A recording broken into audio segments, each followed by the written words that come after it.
So this is my follow-up video on Ipamorelin, and I did not realize it's already been 2 months since I made that last one. So apologies for not getting back at a more expeditious rate. So per the previous video, Ipamorelin is a growth hormone secretagogue. It's a growth hormone releasing peptide, and it works primarily through the ghrelin pathway.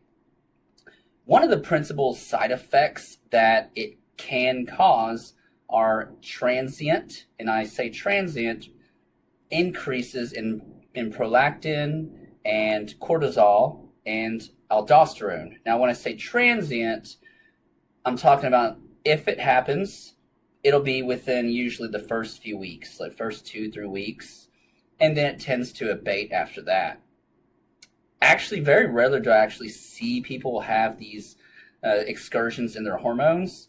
The biggest one that most people would be most likely concerned about if it were to occur would be prolactin, as prolactin can have some implications in affecting one's sexual performance.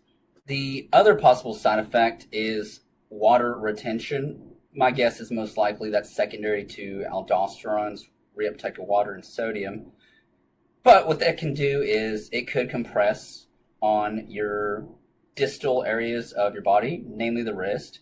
It could compress on that, and it could compress on the medial nerve, which would sometimes give people what they like to refer to as the sensation of having a carpal tunnel-like syndrome.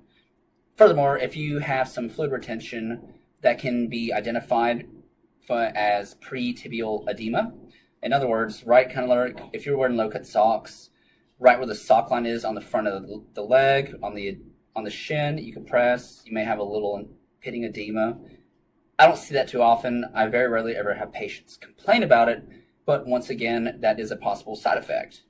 The biggest pro that patients report to me is decreased sleep latency and enhanced sleep maintenance. In other words, you fall asleep quicker and you stay asleep much deeper. This happens because growth hormone has its effects on inducing deeper stages of 3 and 4 sleep. In other words, you actually hit that deep sleep phase better and you hit it much longer. Another positive that a lot of patients report to me is enhanced recovery, especially in recovery from training.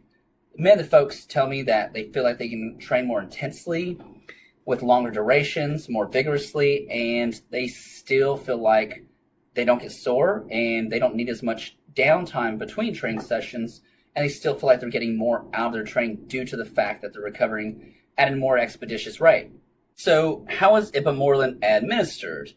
The primary method of administration is subcutaneous injection administered in the abdominal fat via an insulin needle. Some compound pharmacies also make the sublingual troches. Those are like wax squares that you dissolve underneath your tongue. However, I don't see people doing as well on those. I do have some patients that prefer them, and they say they tolerate it well, and they feel great on it, and they're getting all the positive benefits of Ipamorelin. But the primary delivery that I see, I'd say easily 95% of the patients, are subcutaneous injection. In regards to dosing, we administer right before we go to bed, preferably on an empty stomach. And when I say an empty stomach, I mean at least 90 minutes since you've had your last meal.